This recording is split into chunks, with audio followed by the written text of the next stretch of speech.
Salut à tous, dans cette vidéo je vous présente cette trottinette de chez Secotec, c'est le modèle Bongo X65. Donc c'est une trottinette qui est connectée et qui a une puissance de 1000 watts. Elle a un gabarit qui est quand même intéressant puisqu'elle mesure 1,10 m de long, ce qui laisse suffisamment de place pour poser ses pieds sur le plateau, et elle pèse un peu plus de 20 kg, 20 kg et 100 g pour être très précis, ce qui lui permet d'avoir une bonne tenue de route.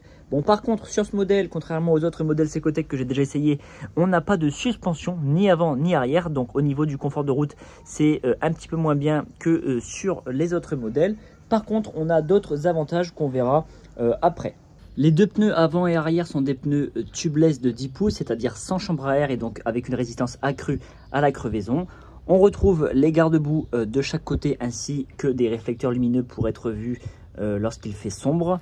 Ici, on a donc le bloc de la batterie qui est dedans et qui a une capacité de 12 000 mAh. Au-dessus, on a un revêtement antidérapant. Sur l'arrière, on retrouve le système de clipsage lorsque le guidon est plié, et c'est le système de verrouillage pour pouvoir porter la trottinette. La trottinette, elle pèse quand même 20 kg, donc la porter à un bras, c'est très difficile. À l'arrière, on retrouve donc le système de frein à disque, le garde-boue comme indiqué précédemment, et une lumière pour être vue la nuit et qui avertit lorsque l'utilisateur freine. Évidemment, la petite béquille, c'est toujours très utile. Sur l'avant, on a le système de pliage du guidon. En se mettant plus vers l'avant, on constate que tout le long du manche, il y a un liseré. C'est en fait un éclairage, c'est une lumière qui se commande directement depuis le panneau de commande. En montant plus haut, on retrouve un réflecteur ici et le feu avant pour éclairer la route. Au niveau du guidon, c'est très simple à comprendre, c'est ce qu'on va regarder. Donc je commence par le côté gauche, c'est le frein avant, et côté droit, c'est le frein arrière. On a un avertisseur sonore et ici la gâchette d'accélération. L'interface est extrêmement simple à comprendre, il n'y a qu'une seule touche. Par contre, pour bien voir l'écran, on va aller se mettre à l'intérieur. Voilà, on sera beaucoup mieux sans les rayons du soleil. Donc pour allumer l'interface, c'est très simple, il suffit d'appuyer une fois sur la touche. On a les différentes informations qui s'affichent. Alors pour commencer, évidemment, les zéros, c'est tout simplement pour indiquer la vitesse en temps réel. En l'occurrence, je ne roule pas, donc c'est 0. Ici, on a l'expression en km/h, mais on peut aussi le mettre en miles. Donc pour cela, il faut appuyer 3 fois. Et là, on peut voir que les informations changent. Donc ça change également ici, puisque ici, la vitesse est exprimée en miles et non plus en kilomètres. Pour revenir, 3 pressions et ça revient en kilomètres. En haut à droite, il s'agit de l'indicateur du niveau de batterie restant. Ici s'affiche le mode de conduite sélectionné. Alors il faut savoir que cette trottinette propose 3 modes. Il y a un premier mode, on va aller dessus, un premier mode piéton. Donc c'est un mode qui permet d'aller à 6 km/h et qui offre une autonomie annoncée. Alors évidemment, c'est annoncé selon le constructeur, de 75 km. Ces mesures pour les 75 km, elles ont été effectuées avec un poids de corps de 80 kg sur une surface plane. Comme ça, au moins, ça vous donne une idée de à quoi s'attendre. Le second mode, c'est le mode confort, donc représenté par une petite fleur, je pense, je ne sais pas ce que c'est. Et le mode confort permet d'aller à 15 km/h pour une autonomie annoncée de 65 km. Et on a le dernier mode, c'est le mode sport représenté par un S rouge qui permet d'aller à 25 km/h. Donc c'est le maximum non débridé pour cette trottinette. Évidemment, vous pouvez la débrider, mais ça, c'est à vous de voir. Et ce mode permet une autonomie de 55 km. Alors évidemment, l'autonomie va grandement dépendre du poids de l'utilisateur et deuxièmement du type de route que vous allez emprunter. Pour activer l'éclairage, il suffit de presser 2 fois la touche.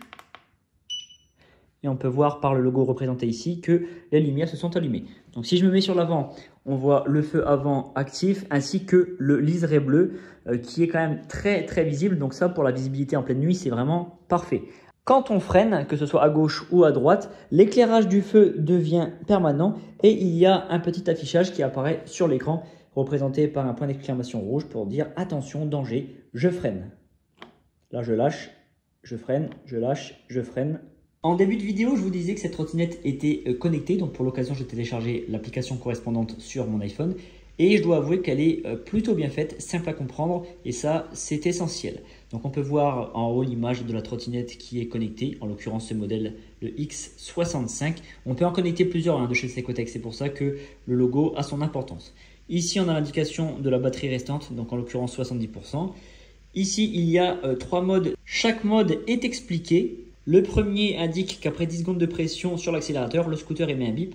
On peut relâcher le levier d'accélération et le scooter continue à rouler. Le second mode est également décrit. En appuyant sur le bouton, le scooter maintiendra une vitesse constante, même si les conditions du sol sont défavorables. Et le troisième mode, comme son nom l'indique, c'est pour verrouiller la trottinette afin que personne d'autre puisse l'utiliser. Donc si j'appuie sur le premier mode, on peut voir qu'il y a un indicateur sur la trottinette. Si j'appuie sur le second mode, c'est pareil. Et si j'appuie sur le mode verrouillage, c'est en mode parking, c'est bloqué. Pour l'éclairage, c'est pareil. Concernant le mode, ça par contre, c'est pas réglable depuis l'application pour des questions évidentes de sécurité puisqu'on ne peut pas changer le mode pendant qu'on est en train de rouler. On peut uniquement changer depuis l'interface de la trottinette.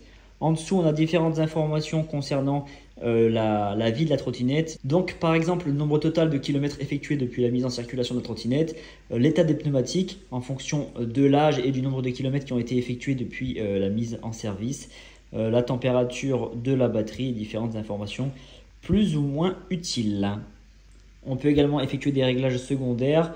Par exemple, l'étalonnage du gyroscope, donc c'est l'éclairage avant, ainsi que la lampe frontale. Donc est-ce qu'on veut l'allumer seulement manuellement ou automatiquement dès la mise en marche de la trottinette. On peut également réaliser un autotest de la trottinette pour vérifier que chaque composant fonctionne toujours bien. Et moi, ce que j'adore par-dessus tout, c'est qu'on peut également suivre les trajets qu'on a effectués sur l'application. Donc ça, c'est vraiment un gros plus. Allez, rien de mieux qu'une bonne petite démonstration. Donc on est sur une piste cyclable en ligne droite. Ça va être l'occasion de la tester en mode sport, le mode le plus rapide. J'essaye ça et je reviens à vous.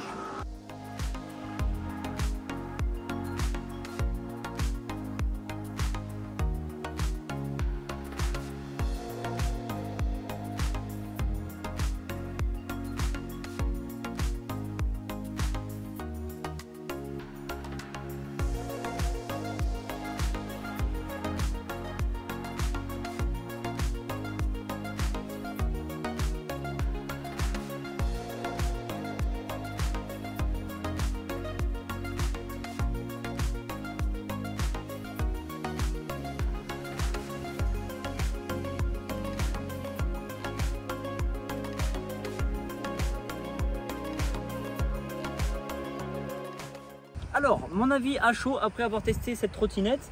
Donc, je n'ai jamais testé une trottinette qui monte aussi rapidement de 0 à 25 km/h. Pourtant, ce n'est pas la plus puissante que j'ai testée. Mais le 0,25 se fait vraiment très vite. Alors, je pense au rapport poids-puissance de la trottinette puisqu'elle ne pèse que 20 kg et elle a une puissance de 1000 watts. Donc, forcément, on atteint plus vite l'objectif. Concernant l'absence d'amortisseur, franchement, je ne remarque pas une grosse différence par rapport aux trottinettes avec des amortisseurs. Et au contraire, je trouve que j'ai plus de contrôle du bolide sans amortisseur puisque en fait, j'ai pas de jeu. Donc, c'est vraiment plus appréciable pour moi au niveau de la conduite. Au niveau du système de freinage, on est sur des freins à disque avant-arrière. Alors ça freine correctement. Après, on peut davantage les serrer si on souhaite un freinage plus brusque, mais pas trop non plus pour pas que ce soit dangereux. Et ce qui est très appréciable concernant cette trottinette, c'est l'aide à la conduite concernant la régulation de vitesse, puisque lorsqu'on maintient la vitesse pendant 6 secondes en continu, eh bien il n'est plus nécessaire de tenir l'accélérateur. C'est d'ailleurs pour ça que j'avais levé la main dans la vidéo précédente lorsque j'étais au volant de cette trottinette. Et dernier élément, c'est le système S-Driving. Donc c'est un système qui permet de maintenir la vitesse continue même pendant les montées. Alors évidemment, il ne faut pas que la montée elle soit trop importante ni que l'utilisateur soit trop lourd. Mais sur des pentes qui sont inférieures à 14%, la trottinette est en mesure de maintenir la vitesse continue. Par contre, la batterie descend très vite puisque en fonction du poids de l'utilisateur une fois de plus, eh bien l'effort de montée est très important. Donc la batterie descend très rapidement. Si vous êtes intéressé par cette trottinette, sachez qu'elle se destine à des poids maximum de 100 kg parce qu'après vous êtes trop lourd malheureusement pour la capacité du moteur. En tout cas, si elle vous intéresse, je vous mets le lien en description de cette vidéo que vous retrouverez juste en dessous. Pensez à vous abonner à la chaîne et quant à nous, on se retrouve très bientôt dans une prochaine présentation.